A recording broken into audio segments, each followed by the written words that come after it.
Kita tuh kadang-kala kurang bersyukur. Kristen tuh enak loh. Ibadahnya cuma seminggu sekali.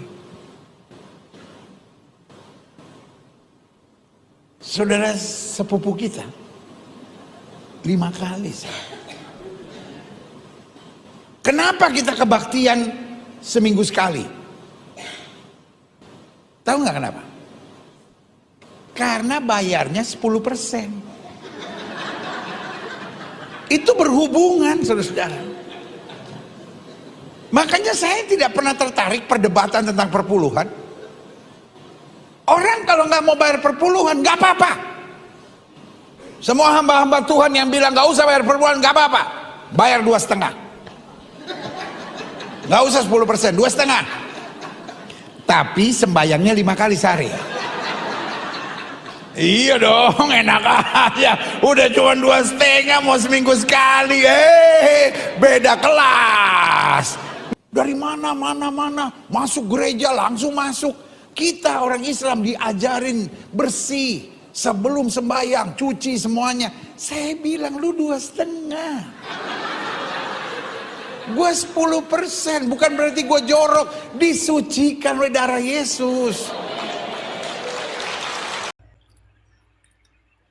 Eksploitasi perempuan, jual anak kecil. Hadis Muslim 3299. Anak kecil dipukuli sama Muhammad, padahal itu posisinya anak kecil yang dikawini. Di dalam hadis Nasai 2010. Ketika Habibah di KDRT oleh Sabit, di dalam hadis Abu Daud 1901, Muhammad malah bilang apa? Ambil maharnya, ambil sebagian dari hartanya dan ceraikan dia. Itu hukum kulu. Kalau perempuan nggak mampu jadi samsak tinju sampai dia minta cerai, maka mahar dari laki-laki itu dan sebagian harta perempuan itu diambil oleh si laki-laki. Jadi perempuan-perempuan Islam, kalau kalian mau menikah, pastikan kalian siap atau sudah kuat menjadi samsak.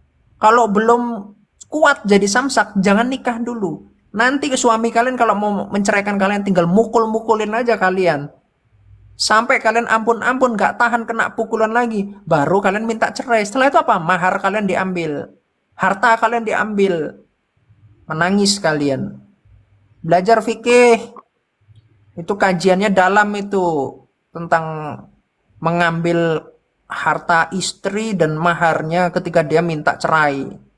Iya, betul. Tuh ayatnya KDRT udah saya kasih. Jadi apa coba? Apa Ali? Apa deritamu? Susah kau meninggalkan ajaran setan? Apa untungnya jadi pengikut Muhammad? Ayo jawab, buka mic-nya. Terus terang aja. Bagaimana kiamat ayat tadi? Bisa Ayo. kau terangkan? Sudah selesai saya terangkan tadi. Tak nyambung itu kayaknya tuh. Apa nggak Itu nyambungnya? ayat menyatakan bahwa akan datang Nabi Muhammad. Bentar. Utusan Saya yang- tadi jelasin apa nggak nyambungnya. Makanya Saya udah aku jelaskan bilang, itu Roh Kudus. bagaimana kalau kita buka Assalamualaikum warahmatullahi wabarakatuh. Berjumpa lagi dengan Jadi HNC, channel yang mengedukasi dan menghibur. Pendeta Gilbert Lumondong dan keluarganya benar-benar menjadi topik hangat di tahun 2024 ini. Dimulai dari pendeta Gilbert yang viral karena membandingkan zakatnya umat muslim dan cara sholatnya umat muslim dengan perpuluhan mereka yang jelas-jelas itu tidak pantas untuk diperdebatkan, untuk diperbandingkan. Zakat itu untuk fakir miskin, untuk orang-orang yang membutuhkan. Perpuluhan untuk siapa? Untuk Tuhan. Memangnya Tuhan kamu butuh duit? Ini membagongkan sekali ya. Dan jelas-jelas mempermalukan Gilbert sendiri beserta kekristenan yang gila dengan perpuluhan. Ya, khusus Kristen yang gila dengan perpuluhan. Ini benar-benar tamparan keras bagi mereka dan terbongkar. Ya, terbongkar bahwa ternyata tidak semua kekristenan mengharuskan jemaatnya membayar perpuluhan.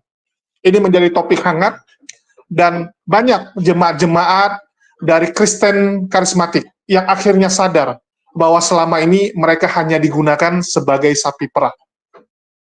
Kalau kita mengaca, kok bisa ya?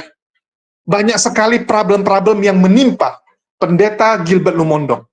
Setelah pendeta Gilbert muncul berita tentang skandal masa lalu yang terjadi kepada istrinya, di mana dulu istrinya pernah ditetapkan sebagai tersangka karena ribut dengan jemaat, walaupun berakhir SP3 dari pihak kepolisian. Tetapi muncul ke permukaan bagaimana arogansinya istri pendeta Gilbert menghadapi jemaat-jemaat. Waktu heboh, teman-teman. Ya, bagi teman-teman yang nggak tahu, silakan di-search beritanya. Mungkin ini saya tunjukkan. Ya, kalian bisa lihat ya. Renda Lumondong, istri dari Gilbert Lumondong, telah ditetapkan sebagai tersangka oleh penyidik Polda Metro Jaya terkait kasus dugaan pencemaran nama baik terhadap pelapor Bianda Marta Sihombing. Ya, walaupun terakhir dihentikan oleh pihak Polda Metro Jaya, saat itu Dirkrimsusnya adalah Verdi Sambo ya. Adalah Verdi Sambo. Oke, ini istri dari Gilbert, Renda. Ya, terus menyusul juga putra mahkotanya, ya, putra kesayangannya, yaitu Geren Lumondong. Wah, Geren Lumondong ini yang paling banyak, teman-teman. Mulai dari sepatu, ya, bagaimana dia mengatakan bahwa Roh Kudus memakai sepatunya, itu viral. Jemaat berbondong-bondong cium, ya, berebut, pegang sepatu Geren Lumondong. Terus bagaimana Geren Lumondong menyuruh jemaat transfer sebelum jam 2 siang. Karena diperintah oleh Roh Kudus. Bukan dia yang perintah, Roh Kudus yang perintah. Dan itu juga viral, ditanggapi oleh pihak Kristen sendiri. Banyak sekali pendeta-pendeta di luar sana yang tidak setuju dengan cara dari Geren Lumondong. Banyak yang mempertanyakan, apa benar itu dari Roh Kudus? Jangan-jangan itu dari roh setan. Itu viral. Ya, viral sekali. Dan itu membuat keluarga Lumondong ini benar-benar harus menanggung malu. Ya, mulai dari bapaknya, mamanya, anaknya, kan begitu. Dan nggak habis sampai di situ, teman-teman. Nggak habis sampai di situ, akhirnya Geren Lumondong itu keluar atau berhenti dari kependetaan karena memang ya, desakan yang banyak, termasuk harus membereskan masalah keluarganya. Ya, jadi kita tahu Geren Lumondong baru-baru ini curhat, teman-teman. Baru-baru ini curhat mengenai keluarganya. Yang dia bilang ternyata sudah pisah dengan istrinya, padahal pernikahan mereka masih sangat baru, teman-teman. Masih sangat baru. Dan itu membuat wajah keluarga Lumondong kembali harus menanggung malu. Ya, tentu saja menanggung malu, teman-teman. Karena ini pendeta loh, yang selama ini ngomong di mimbar, bagaimana menjadi keluarga yang baik, bagaimana memperlakukan anggota keluarga, ternyata keluarganya sendiri bermasalah. Apalagi Geren Lumondong ini dipersiapkan untuk menjadi pengganti bapaknya, dielu-elukan akan menjadi pendeta besar, salah satu pendeta terbesar di Indonesia, tapi ternyata kehidupannya seperti ini. Dan di sini kita nggak akan bahas itu karena kita sudah bahas, ya. Yang akan kita bahas apa, teman-teman? Ini agak beda hari ini. Ya, saya menyarankan Geren Lumondong untuk menyuruh istrinya atau mantan istri, ya saya nggak tahu apakah sudah cerai atau tidak, ngomongnya pisah. Tapi di tulisan bawahnya ini ada tulisan bahwa mereka sudah cerai. Ya saya nggak tahu. Tetapi di sini saya sarankan buat istri atau mantan istri Geren Lumondong, yaitu Amanda, untuk menonton atau untuk belajar. Belajar dari siapa? Dari Nafa Urbach. Ya, saya berharap mereka bisa belajar dari Nafa Urbach. Jadi ini harus ya, saya sarankan untuk belajar dari Nafa Urbach. Dan ini kita putarkan dulu. Apa yang harus dipelajari? Sure. Right? Cuma beda bisnis. Iya, Ya. Kamu apakah masih tetap jadi pastor di gereja kamu? pastor kan bahasa Latin artinya gembala, Oke. gitu. Nah, jadi kalau kita di bawah organisasi GBI, kita ada tata gereja yang yang menjadi dasarnya. Nah, kalau sekarang saya sudah mengajukan pengunduran diri sebagai pendeta. Kenapa? Karena saya mau fokus kepada perjuangkan hak saya untuk bertemu anak-anak saya yang dijamin Undang-Undang Indonesia dan juga dijamin Undang-Undang Australia. Alright. Nah, saya keluar dari kependetaan itu karena saya lihat gini, pendeta itu bukan sebuah pekerjaan tapi panggilan. It's a calling gitu. Like if you're a businessman, wherever you're placed, you're gonna make money gitu. Tapi ada jiwa fightingnya dan dimanapun saya ditempatkan, saya mau melayani, saya rindu melayani, and I know I will get back soon. Nah, ketika aku mengundurkan diri, ada 3 hal. Yang pertama, aku jadi nggak mencoreng nama baik dari organisasi. Yang kedua, aku nggak jadi batu sandungan bagi pejabat-pejabat lain ketika aku pursue mau itu secara hukum atau viral, sosial media, even podcast seperti ini gitu. Nah, yang ketiga ya, what kind of father that won't do anything for their sons? Justru contohnya Bapak kita di surga, kalau dalam percayaan saya, dia mengorbankan anaknya yang tunggal ya untuk kita gitu. So I do it for my sons. Tell me, soalnya kayaknya mungkin banyak orang tidak tahu kasus ini, atau mungkin orang belum tahu, bisa coba di-refresh nggak sih what happened? Sebenarnya kasus ini unik karena ini soal pemisahan antara orang tua dan anak yang kesannya dirampas. Makanya kalau misal di bahasa Inggris itu namanya parental alienation. Cuma di Indonesia itu sangat nggak ngetren gitu bahasa itu. Saya sebutnya pembegalan anak. Karena begal itu artinya penyamun, penyamun itu artinya rampas. Benar-benar dirampas. Kalau di Australia, kalau di Indonesia modus operandinya biasanya, dan Bu Grace pernah interview Cleo dari Pejuang Anak, modus operandinya pria ini berkuasa. Karena punya uang, punya connection, punya network, dia bisa buat rekayasa sana sini sampai dia ambil itu anak walaupun ibu-ibu punya hak asuh. Nah, kalau di Western country berbeda. Wanita buat false allegation di pengadilan, dan tanpa ada pembuktian dari, tanpa ada apapun dari sisi prianya, judge langsung bisa memutuskan untuk berpisah dengan anak. Jadi kamu bilang bahwa istri kamu, kamu masih nikah atau udah cerai? Masih menikah, saya nggak diceraikan dan nggak bercerai. Istri kamu menuduh kamu sesuatu hal di Australia. Saya bilang biasanya modus operandi seperti itu. Tetapi di kasus ini apakah terjadi demikian? Saya tidak bisa confirm dulu untuk saat ini. Tapi jadi begini, kamu punya 2 anak? Iya, betul. Benar, umur berapa mereka? 7 tahun dan umur 3 tahun, Noah sama Judah. 7 sama 3 dan 2 laki-laki ya? Alright, mereka saat itu bersama dengan istri kamu, semua atau keluarga ada di Australia? Iya. Alright, ini tahun berapa tahunnya? 2021. 2021, jadi pas dari COVID kamu semua di Australia. Terus apa yang terjadi? Sebenarnya yang terjadi adalah we've lived a bit separately gitu, dan waktu itu dia yang mengajukan untuk kita live separately karena kita ada pertengkaran. Habis itu kalau di sana tuh langsung dipanggil polisi sama tetangga. Nah, pertengkarannya nggak ada kekerasan fisik atau apapun, tapi suara yang tinggi.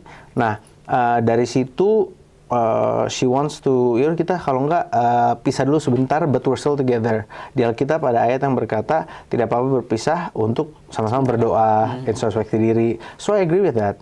Tapi lama-kelamaan itu justru berapa lama? Dari yang Planet 2 months jadi 6 months. 6 months itu kamu pisah terus? Dari situ tiba-tiba ada sebuah kertas yang membuat polisi itu punya hak untuk mengkriminalisasi aku kalau misalnya aku mengkontak, berbicara dan sebagainya.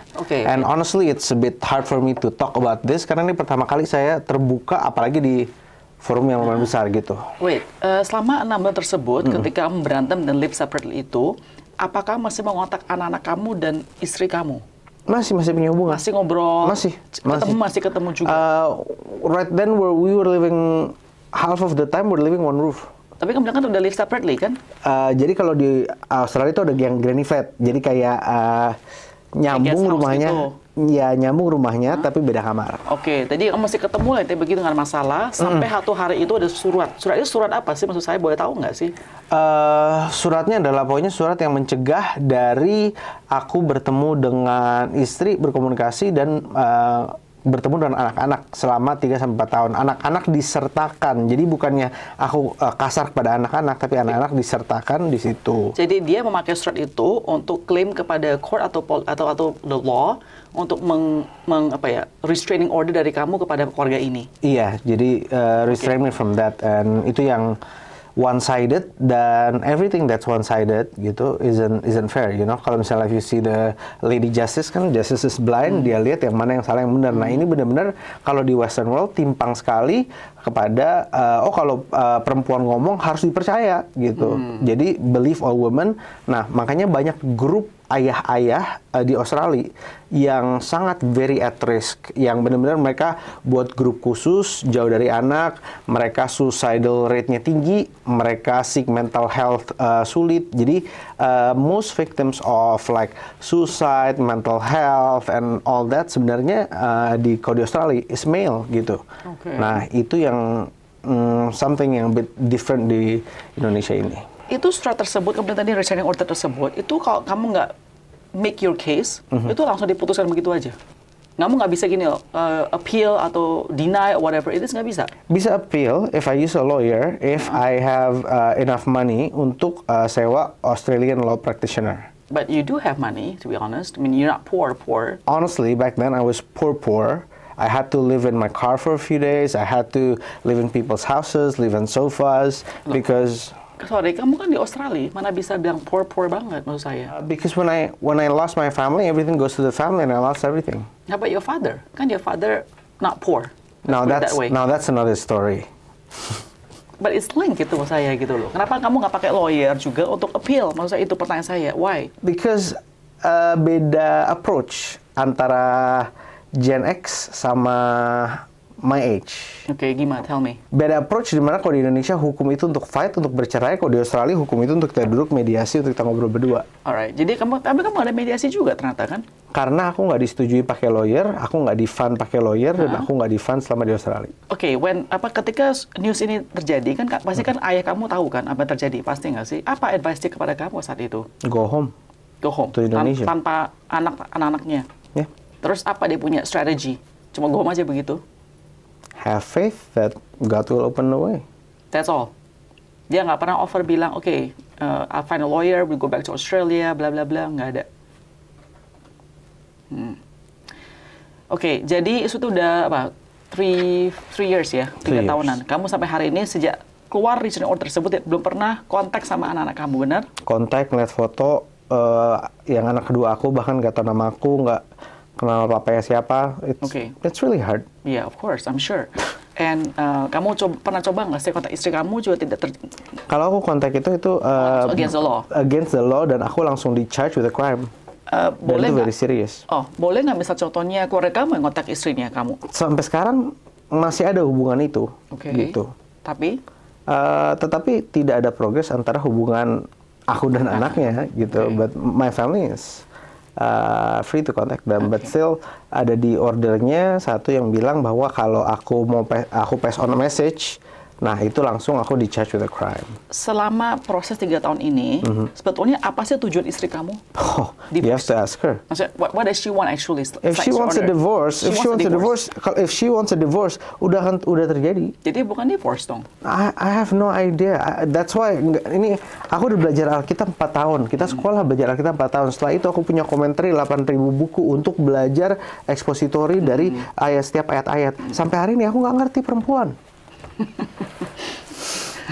Oke. Alright. Oke. Jadi kamu nggak tahu lah intinya istri kamu tuh pengen apa?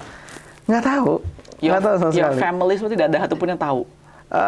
Maybe they know, but no one ever told me. I would do anything to see my kids again.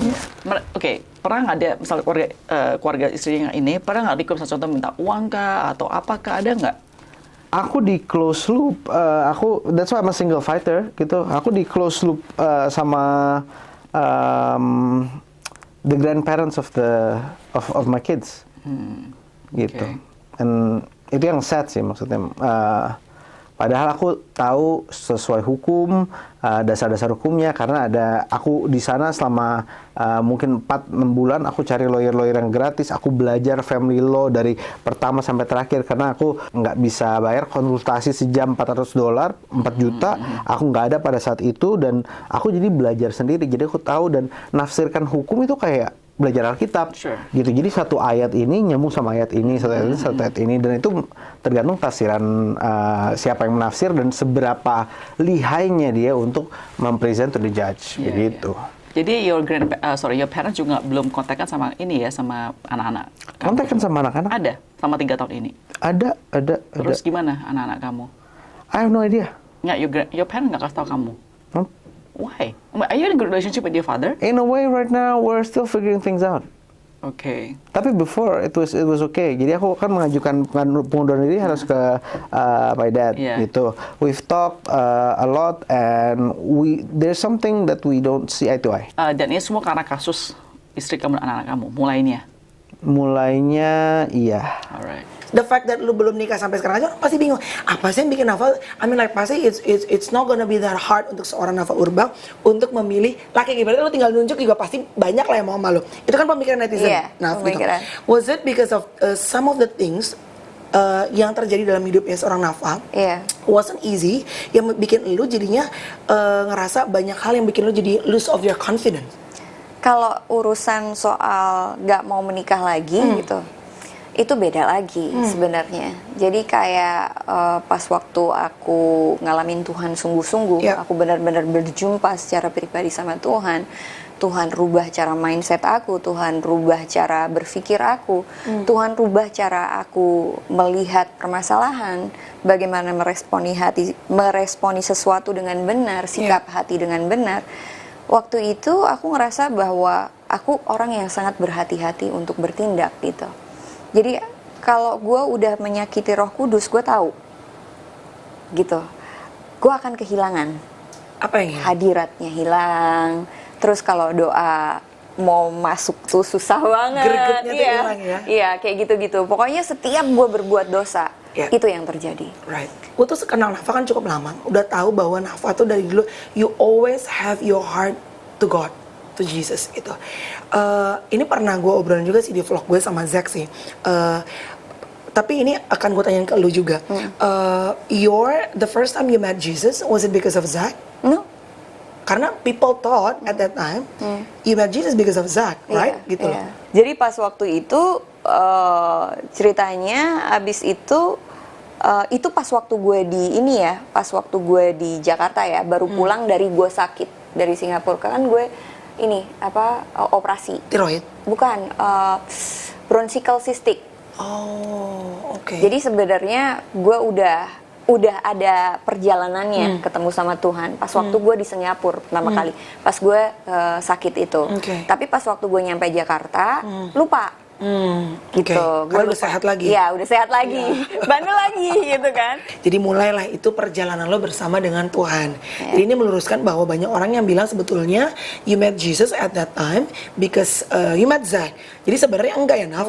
You met Jesus long before you met Zack. Baru akhirnya ketemu sama Zakli dan menikah sama Zakli gitu ya. Oke, cerita dong Naf, banyak hal yang sebenarnya bisa kamu share juga nih gitu ya.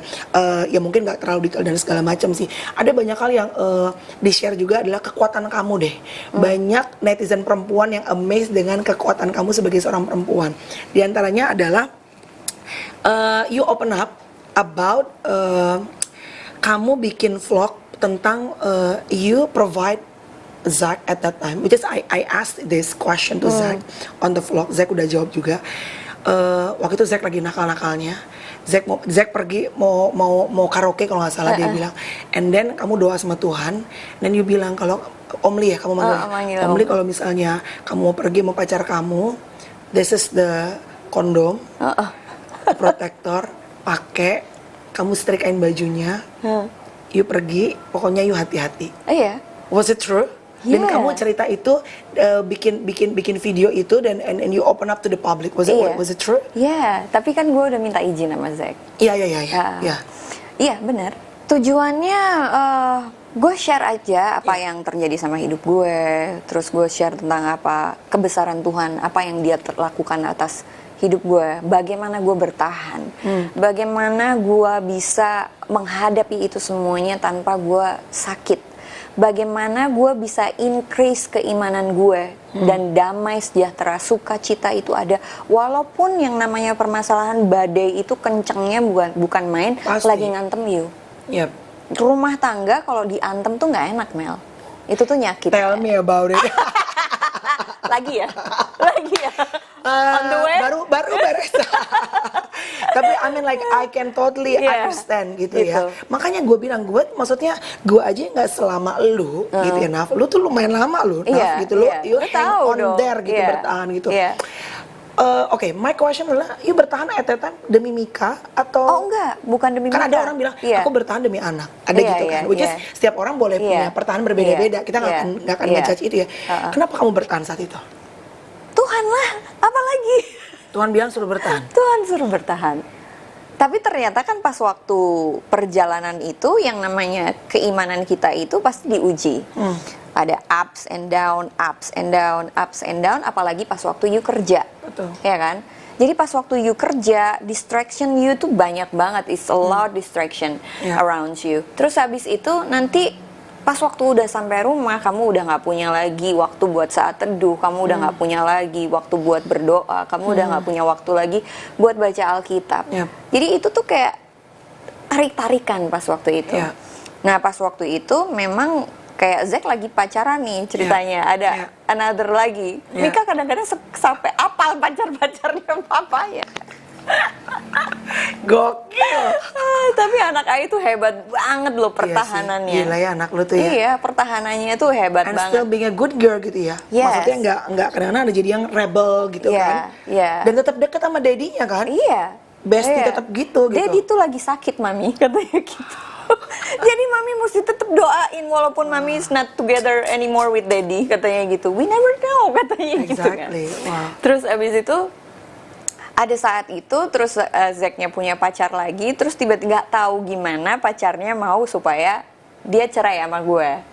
Karena udah sayang dong. Iya, ceritanya kayak gitu kan. Dia mau cerai sama gue, abis itu gue kayak udah lagi kerja apa segala macem, kayak gue capek apa segala macem, padahal biasanya gue bisa bertahan. Iya. Tapi kali itu kayak ya udah, kalau you mau ceraiin nggak apa-apa. Ayo bilang Oh, kayak you gitu. akhirnya ya udahlah gitu ya. Gitu. Tapi pas waktu gue mengambil keputusan itu, nyesel nggak? Nyesel nggak nyesel? Iya. Nyeselnya karena gue tidak bisa menyelesaikan film ini. Iya. Istilahnya kalau film kan ada endingnya nih, Betul, ya kan? betul. Jadi chapter terakhirnya ini gue nggak bisa menyelesaikan. Padahal mungkin tinggal sedikit lagi, gitu loh. Jadi Iya. kayak gue gimana sih kalau ini belum selesai gitu? Right. Iya. Karena gue menyerah. Kenapa lo akhirnya menyerah? Karena Maksudnya manusia itu- for that Iya. long period of time gitu. Free will. Free will. Iya, kehendak bebas. Tuhan kasih itu bukan? Iya, Tuhan selalu kasih kehendak bebas Iya, buat you. iya, You mau iya. bertahan atau you mau lanjut? Iya. Kalau mau lanjut, hayu. Iya. Lo akan tetap mendapatkan sukacita, lo akan tetap mendapatkan damai sejahtera, even itu duri nusuk hati lo. Even semua luka yang gue taruh itu ada di dalam hati kamu, tapi kamu bisa berjalan dalam sukacita dan damai sejahtera. Itu ajaibnya Tuhan. Berapa tahun, Naf, bertahan?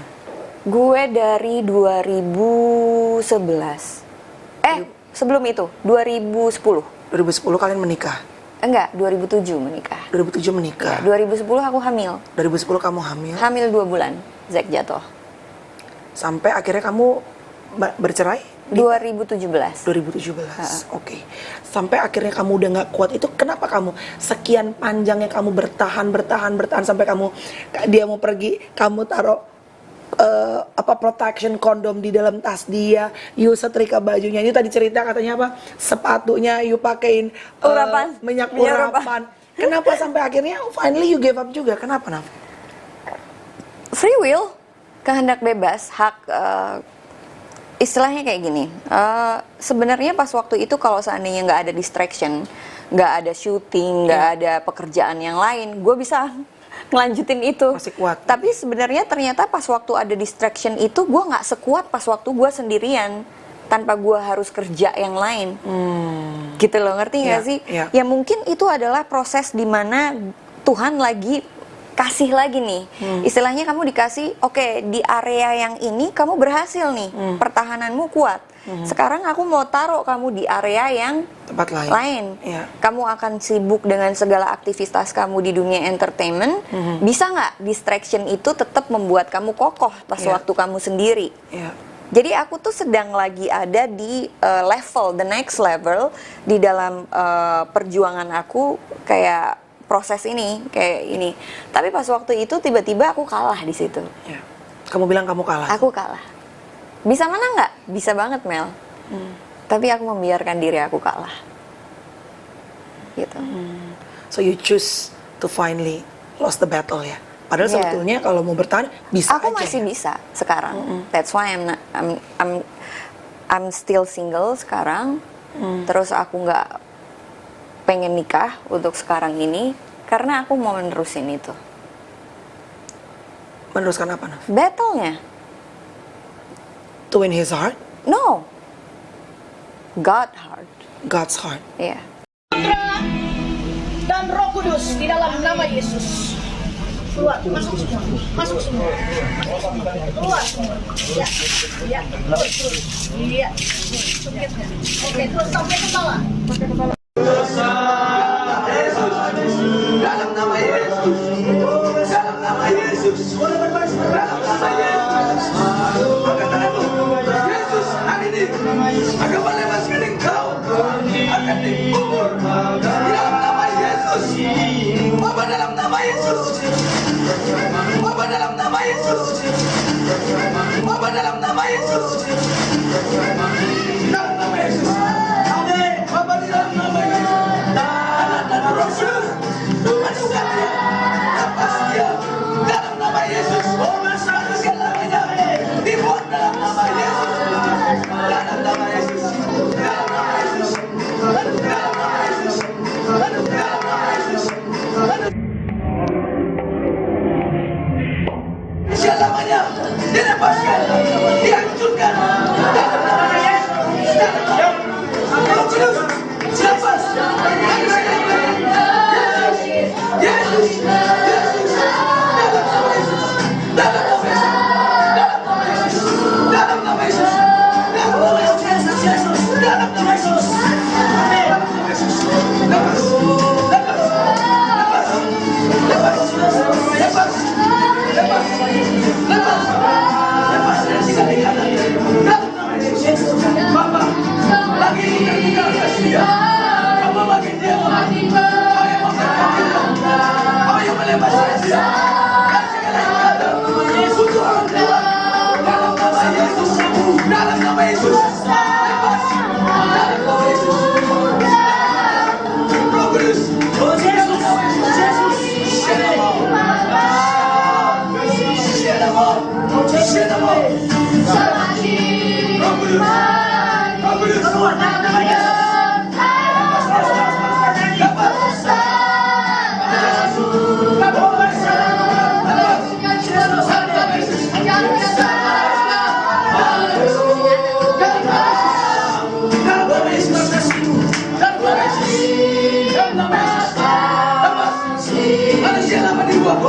dikubur hari ini, sore hari ini, menjadi kuburan yang baru sudah datang dalam nama Yesus, yang baru dalam nama Yesus. Ya seharusnya istri atau mantan istrinya ini belajar dari Amanda. Saya juga bingung ya. Garen ini kaya, ganteng, rapi, kan begitu. Apa sih kurangnya? Apa karena emosian? Apa karena terlalu sombong? Ya saya nggak tahu. Tetapi menurut saya masih bisa diatasi kalau dia mau membandingkan hidupnya dengan Nafa Urbach. Harusnya Amanda ini membandingkan hidupnya dengan Nafa Urbach, belajar dari Nafa Urbach. Menurut saya Garen, separah-parahnya Garen, ya mohon maaf, ini penilaian saya ya, lebih parah Jack Lee, kan begitu. Jack Lee selingkuh. Ya, Jack Lee selingkuh, teman-teman. Saya nggak tahu apakah Garen juga selingkuh. Kan gitu. Kemungkinan terburuk kan, ya selingkuh. Ya, biasanya kan seperti itu. Yang menjadi menjadi masalah di keluarga itu kan biasa itu. Selain judi, main pukul, ya. Saya nggak tahu apakah Garen Lumondong ini main tangan juga, main pukul, atau punya simpanan, ya saya nggak tahu. Karena bapaknya itu pernah dilaporkan karena kasus, ya yang gitu-gituan. Saya nggak tahu apakah Garen seperti itu. Yang pasti, buat Amanda, kalaupun, ya sekali lagi, kalaupun Garen separah itu, harusnya Anda belajar dari Nafa Urbach. Yang bisa berbesar hati, teman-teman. Berbesar hati bahkan mempersiapkan kondom untuk suaminya yang pergi selingkuh. Harus seperti itu. Kenapa? Karena kasih. Karena begitu besar kasih yang dimiliki oleh Nafa Urbach. Dan ini harusnya ditiru oleh teman-teman semua.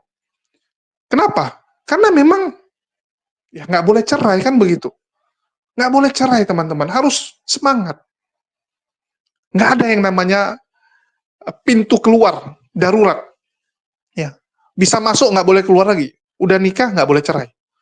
Artinya apa? Ya harus siap dengan segala masalah yang terjadi di rumah tangga tersebut. Ya harus siap. Apalagi ini kan usia masih sangat muda nih, Amanda dan Geren ya, masih sangat muda. Belajarlah dari Nafa Urbach, bagaimana Nafa Urbach itu melewati badai ujian, ya, menghadapi masalah. Apalagi ini sudah punya anak, 2. Ya. Geren ini calon pendeta besar. Sangat sayang gara-gara keluarganya, ini menghambat pekerjaan dari Geren untuk menjadi seorang pendeta besar. Ini kan sayang nih, Amanda ini kan menjadi batu sandungan.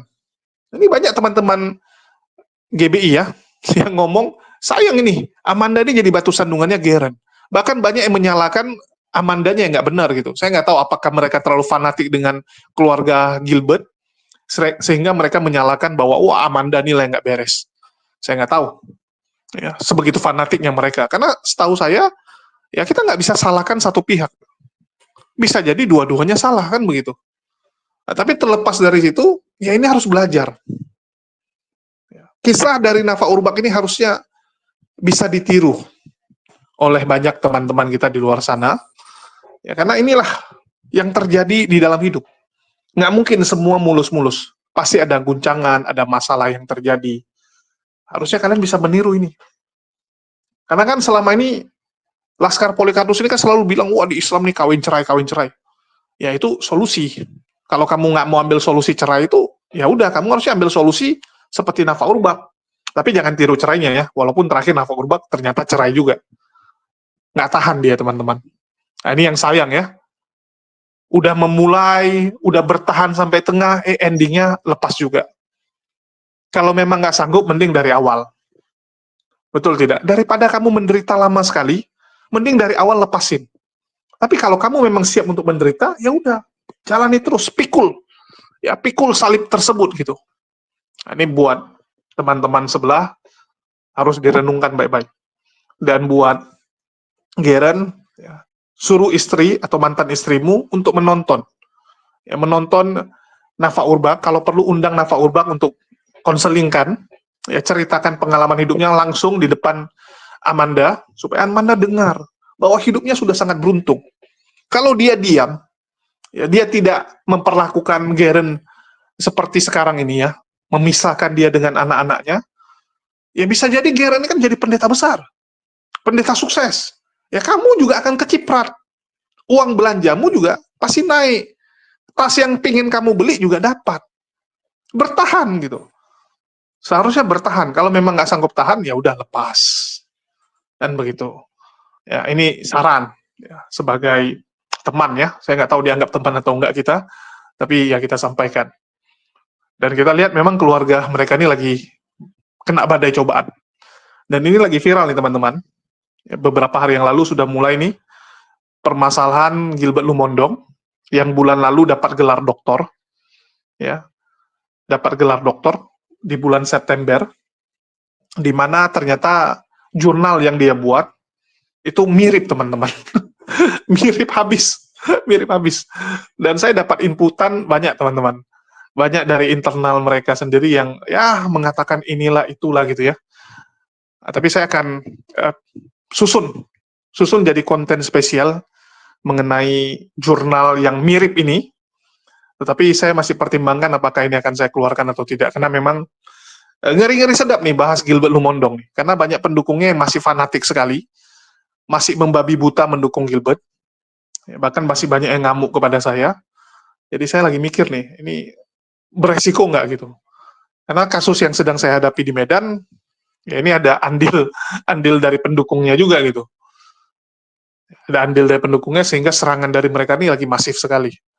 Jadi mungkin saya pertimbangkan dulu ya, apakah saya terbitkan, saya naikkan atau enggak berita tentang jurnal tersebut, gelar doktor dari Gilbert tersebut. Ya itu sih. Oke, mungkin itu aja yang bisa saya sampaikan. Mohon dukungannya teman-teman ya atas segala yang sedang menimpa saya. Semoga saya kuat dan tetap istiqomah dalam menghadapi ini semua. Oke, sekian dari saya. Makasih buat semuanya. Di akhir kata saya ucapkan wassalamualaikum warahmatullahi wabarakatuh. Sampai jumpa di konten-konten kita berikutnya.